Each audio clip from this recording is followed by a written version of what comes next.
perspectives. Now I'll pass the word to Martina Salvante. She's a Marisa Podolska-Curie Fellow at the University of Warwick. She got her PhD from the European University Institute from the Department of History and Civilization.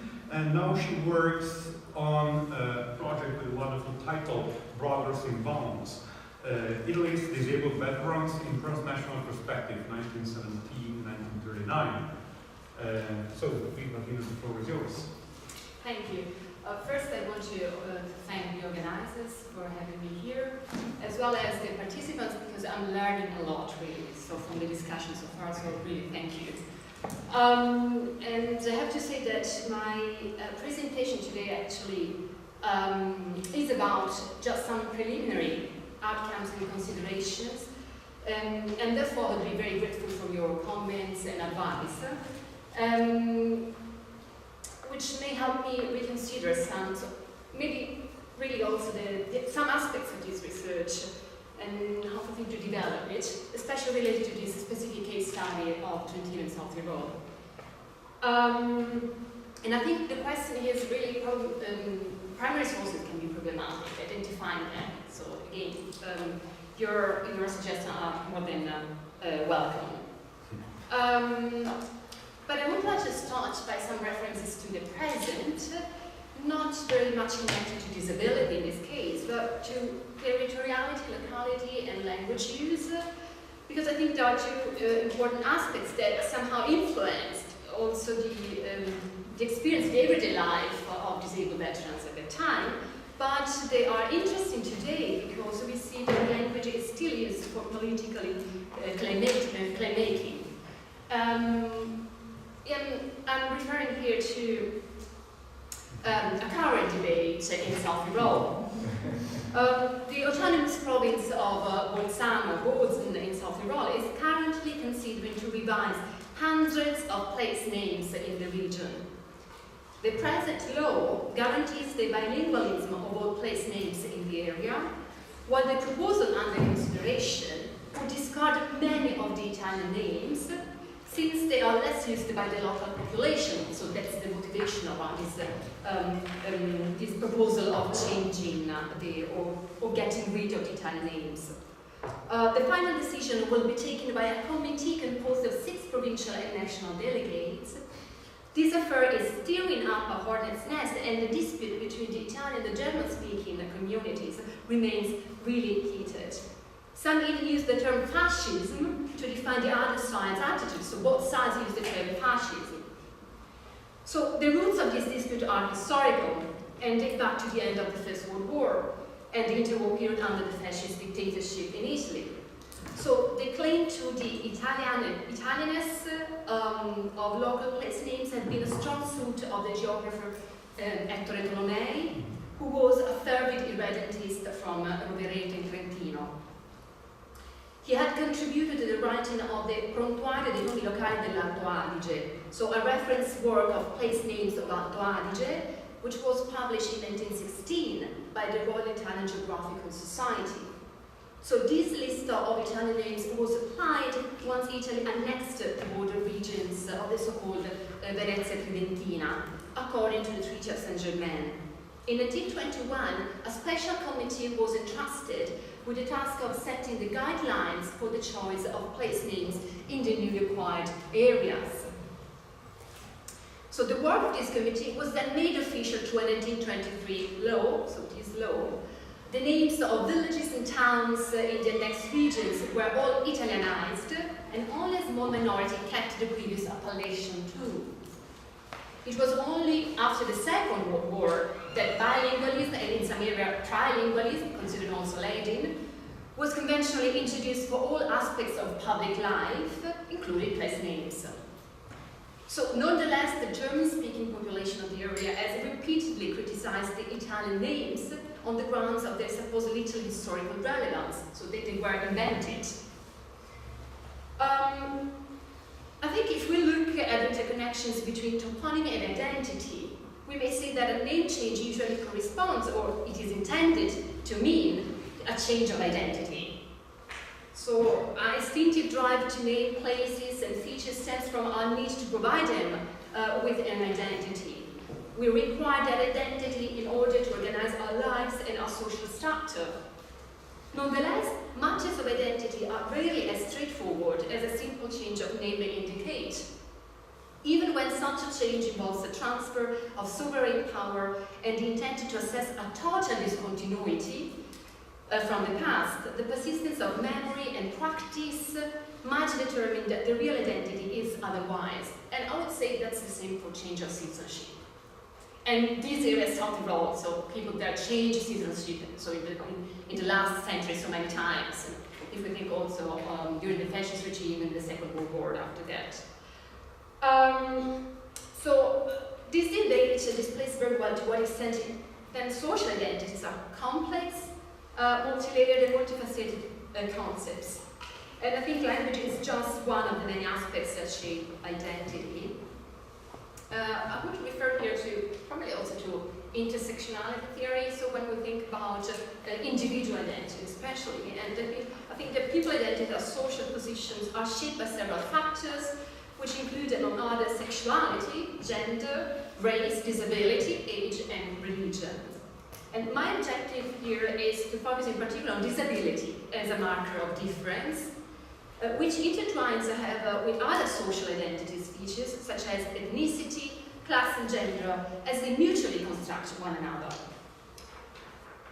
So, against the backdrop of the cultural, territorial, and linguistic dispute I briefly mentioned, I will specifically focus on 3 individual stories of war disablement. Literally is none of the destinies of disabled veterans of the Great War who came from the areas of Trentino and South Tyrol. These men had to readjust to civilian life and to deal with the challenges of disability while negotiating the new and wholly contested political, social, and cultural landscape created by the war. In these new borderlands, veterans of the Habsburg army became citizens of the Italian kingdom, and despite this new category of identification, so becoming Italian citizens, the individual and collective identities again were very much more complex than a change of citizenship. And I think again here body also plays a role in forging identities and embodies our social worlds in a multitude of ways. Since different aspects of identity may be variously prioritized by an individual, the way people incorporate disability within their own identity is variable. So disability became a new facet of veterans' identity, intertwining with other aspects such as language, political allegiance, profession, etc. So hopefully the 3 stories of war disablement that I'm about to describe will illustrate a variety of individual processes of identity renegotiation. But these stories concern 3 former Habsburg soldiers who became Italian citizens after the Great War. But I must clarify, and that's I think a witness of this sample of cases I'm presenting you, that the 3 cases, all of them were originating from Trentino, and mainly Italian speaking. So I'm conscious of the partiality of such a sample, which has obvious effects then on the conclusions of this study. So the 3 men taken into consideration had 3 different war experiences, either for the front they were fighting, they were sent to fight on, or for the uniform they were wearing during the conflict. All of them, however, suffered a fatal injury that eventually led to their disablement, permanent disablement. So first, Mario Muraglia, a farmer from Albeno in Trentino, joined the 2nd Regiment of the Kaiserjäger in May 1915. We are able to reconstruct his version of the events thanks to a few pages of memories he wrote in 1937, or probably he didn't personally wrote, but somebody wrote them for him. Unlike the majority of men from Trentino, he worked for the Corps of Engineers along the Italo-Austrian front, where he contributed to build and consolidate the defense lines. It was on the 10th February 1917 that he accidentally injured himself by hitting an unexploded mine, which caused his face and body being riddled with gravel. After he was administered first aid, the man was evacuated first to Rovereto, then to Cagliano, and finally to Trento. There he was sheltered in a local military hospital for 9 days before being moved to Innsbruck, where he was further hospitalized for 47 days. In his memories, Mario discloses his troubles in not understanding German. Nonetheless, his estrangement and discomfort in the hospital in Innsbruck were due not only to the language difficulties, but I think also to his unawareness about his future and his health state. He didn't know what his health state was. Mario understood, indeed, the severity of his blindness on the 10th of April 1917, when he was sent to a vocational training center in Salzburg, where he would be taught Braille, though without success. Taking into account these writing systems of Braille, or any alternative way of communication used by disabled people, makes our understanding of identity, language use, and transmissions of ideas even more complicated, I think. So given that there were no institutions for the rehabilitation of blinded veterans in Tyrol, Mario, as many other visually impaired servicemen from the region, were destined to the training center in Salzburg. There, Mario was also tentatively retrained as a basket maker, so he was a farmer. He had been a farmer, and then they tentatively tried to retrain him as a basket maker. A trade he never practiced, however, because of his lack of skill. According to the Austrian historian Barbara Hoffmann, most of the Italian-speaking blind posted in the Salzburg institution had been vocationally retrained as basket makers for the simple reason that Italian guidelines were only available for this specific trade. So I think here resources and language, therefore, could make a huge difference in rebuilding the working future of a disabled veteran. And I will return to this point towards the end of this paper. So, second story, Giovanni Pederzoli. Another personal story is that of a carpenter from Rovereto, Giovanni Pederzoli, as narrated by himself in his memoir. And his memoir has been published and stored in the Fondazione Museo Storico del Trentino in Trento. Mobilized in July 1914, Pederzoli was sent to Galicia in May 1915. So the majority of Trentino, West Tyrol, actually were sent to the Eastern Front for fear they would otherwise be drawn towards the enemy Italians. Giovanni recounted the encounters with the population of Galicia, which he described as backward, dirty, and animal-like. During a battle against the Russians in Poland on the 7th July 1915, he got severely injured because his head was violently hit. He wrote, and I quote, "I touched my mouth. Oh my God, it was a mass of flesh and broken bones. The right part of the jawbone was fully hanging, and the terrible laceration bled considerably." End quote. He was saved by a Russian soldier who carried him to a field hospital. From there, Giovanni began his strange journey to Minsk, while assisted by a nurse who could speak some Italian. Giovanni, in turn, was able to understand German, as he grew between the Austrian and the Russian surgeons who operated him in Minsk. Unlike Mario Muraglia, his experience with the medical staff was positive, as they were kind to him, and the head nurse could even speak Italian. From Minsk, Pederzoli was then moved to Tambov, where he had the opportunity to meet two other injured servicemen from Trentino. One of them, however, died, and the other one was sent back to Austria, so that Giovanni was, and I quote, left the only Italian among 3,000 men speaking all the languages of the world, end quote. Later, in the barracks for war prisoners, he became acquainted with some other Trentini, but in this case, again, I think territoriality and language, and probably that's dialect, it's not Italian, are important because it was not the Italian language the important thing, but it's really talking about their villages. Yet this time Giovanni was declared legally disabled after a medical visit and entitled to return to Austria. His long journey back home as a disabled war prisoner of the Habsburg army went through Moscow, Nizhny Novgorod, Petersburg, Sweden, Germany, Bruksmost, and finally Vienna, thanks to the intercession of the International Red Cross. In the Austrian capital, the newly arrived prisoners were visited by the Archduke Leopold Salvator and his daughters, and Giovanni appreciated their attentions. According to the Salzburg-based historian Lorenz Kohl, Giovanni retained a positive attitude towards the Habsburg royal family, despite personal sufferings and the tribulations experienced. As Perezzoli explained in his memoir, he was a socialist, and therefore against war, because, and I quote, "All people in the world are brothers, and there are no enemies, but capital. That's the enemy, capital. So, and borders should be wiped from the face of the earth. The world, all nations and languages should form one family," end quote. His political allegiance, more than ethnicity, language, or national belonging, shaped his own identity. But despite his belief in pacifism, Giovanni had fought in the conflict and killed enemies. So after his injury, he underwent fascial surgery many times. In October 1916, and again 1 year later he was operated in Vienna, and again in March 1921 he was operated in Rovereto. So the immediate consequences of Bond's side, Giovanni Perezzoli had to deal with a challenge to his individuality and his masculinity.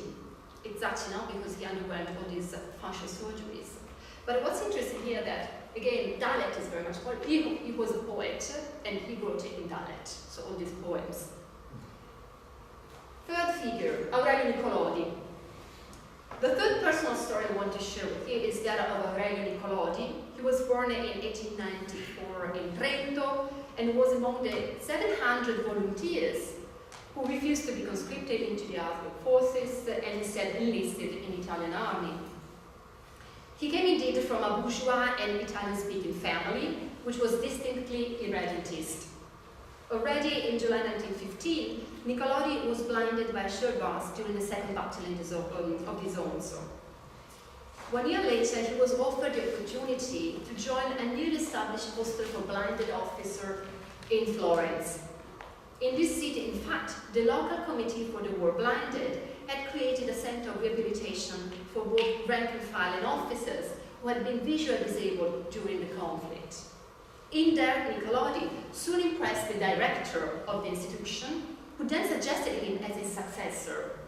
So eventually, so that's a picture of some of the disabled, the blinded veterans who were rehabilitated in the center in Florence. Eventually, Aurelio Nicolodi ended up administering the institution in Florence from 1917 until 1943, so throughout the fascist dictatorship. In the early 20s, and precisely in 1923, a group of blinded veterans from the new provinces moved to Florence for some months to benefit from the retraining activities offered by the rehabilitation center. Among them was Mario Muraglia, so the first protagonist we met. So these men who in 1923 were also in the rehabilitation center were still struggling at that time to readjust to civilian life and to return to work after their disablement. That's why they needed to be retrained again. Florence had such a long tradition of interactions with Trentino that it was there that in 1915 a group of 3 women created an association for the support of army volunteers from Trentino, so those who volunteered for the Italian army. In the same city, so in Florence, Nicolodi and others founded the Legione Trentina, a group gathering all the war volunteers from West Tyrol. Besides, Nicolodi was also a member of Italy's Association for War Disabled that had been created in April 1917 as a self-advocacy group. It was the main organization of its kind in the country with 300,000 members in 1922.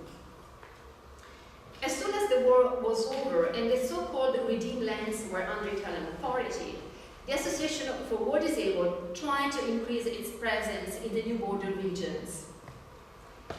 In 1920, it inaugurated a local office in Trento, while in 1921, new branches opened in Bolzano Bozen, Bressanone Brixen, Brunico Bruneck, and Silandro Schlanders in South Tyrol. At the beginning of that year, 1921, an important member of the association had invited his comrades from Trentino to cooperate with those from South Tyrol in the name of brotherhood, so as to wipe away any concern about an Italian imperialistic attitude in the region in South Tyrol. So So that's the bulletin of the Journal of the Legione Fiorentina. So despite these calls to unity and collaboration, the monthly bulletin published by the association in the region, so that's the ANMIG, it's the National Association of War Disabled, the Italian one. So despite this calls to collaboration and unity, the monthly bulletin published by the association in the region kept being exclusively in Italian, except for a few bilingual issues starting in 1924. So the main regional leaders of the Association for War Disabled were all members of the Legione Fiorentina. That is to say that they had been all volunteers for the Italian army. So they were the leader of the association in the region. And we not say that they were all originating from Trentino, not from South Tyrol. So such a leadership well illustrates the distinction made between those who had been on the right side of the belligerents, the victors, and those who had been on the wrong side, so the defeated. Only the victors were entitled to act as spokespersons. Figures show that the regional branch of the association had 3,128 members in the financial year 1921-1922, most of them residing in the two main towns of Trento and Rovereto, so the Italian-speaking important and irredentist towns. Despite the evident prevalence of a minority of irredentists in the key administrative roles in the region, Italy's Association for War Disabled claimed to work toward the equal treatment of former army members in terms of welfare measures. So although Italy had agreed to cover the war pensions of former Austro-Hungarian army members from 1919, the amounts were different from those aimed at the veterans of the Italian army. Instead, then, of 10 aid categories of disablement provided for the Italians, so to say, or those who had fought for the Italian army, those who had fought for the Habsburg army could avail themselves only of 3-5 categories of disablement. So it meant that the amounts were inferior to those destined to those who had fought for the Italian army. So according to 1921 law, permanent or renewable disability allowances were allocated only to those who meanwhile acquired the Italian citizenship. So I think that the notion and experience of victory and defeat played a specific role in these events at both an individual and a collective level. The post-war destinies of the men we encountered in this paper were pretty different from each other, in spite of their shared experience of disability and their common geographical origin. The Great War was, for Aurelio Nicolodi, a life-changing watershed, not only on the grounds of his war-related blindness. His activism and advocacy work contributed to redefining his identity by helping him to cope with his impairment, and above all, by encouraging him to promote a change in social attitudes towards blindness. He was, however, part of a minority which had decided to switch sides and fight for Italy in accordance with his education and environment. He was therefore entitled to fully embrace the victory narrative and build his future on it. On the contrary, Mario Miranda's response to disability was pretty different. He came from a rural background, less affected by irredentism and nationalism. Most likely, his pre-war world revolved around his work in the field, his family, his religion, and his local community. Italian was his language of everyday communication, thus shaping his identity and social position, even though not in a consciously nationalistic way. The response of Mario to his disablement was problematic in many respects. He was not able, or probably he refused, we don't know, to learn the new trade of basket making while in Salzburg, because it would mean, I don't know, a redefinition of his social status. He started benefiting from war pensions only from 1921, and in 1923 he was still looking for a new chance of vocational training in Florence. And he had followed the advice of a friend from Trentino who suggested him to go to Florence to be rehabilitated. So again, I think here community is very, very important. We don't know much about his future life, except that he got married just after the war and had 4 children. And probably again, so the fear of how to earn a living, not to sustain his family, so that's a big issue there. Giovanni Verasoli post-war life was deeply marked by his disablement, not least for all the surgeries he went through, or for the physical alterations that his injury had caused to the bodily part we mostly relate to identity, the face. His socialism was a factor for him in considering war as a defeat for the entire humankind on the grounds of the pain and desperation it had caused. Politically, he might have been close to the views of another association created in 1920 in Italy, the Proletarian League for War Victims, which, however, was not particularly strong neither in Trentino nor in South Rome. So I would like to conclude this presentation with some final considerations. So did the injuries that occurred to them during the conflict contribute to creating a common shared identity among these men as disabled veterans? Disabled veterans organized themselves in self-advocacy organizations both in Italy, in Austria, as well as at international interallied levels, we know, because they regarded the situation as united by common features in their interaction with states. Nonetheless, the culture of victory or the culture of defeat they were imbued of even affected the way that ex-servicemen perceived and described themselves, sometimes by using labels like war victims or war heroes. In Trentino and South Tyrol, moreover, the distinction between victors and defeated had a real and practical impact on the kind of war pensions and measures disabled veterans were entitled to. It was indeed a coexistence in the region of an imposed victorious narrative with diverse defeat counters that played a role in reinforcing oppositional identities in the region.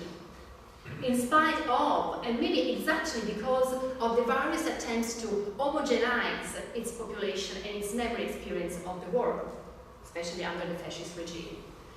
And I think the current debate probably is a sign of this still ongoing difficulty in creating these identities. So, thank you very much.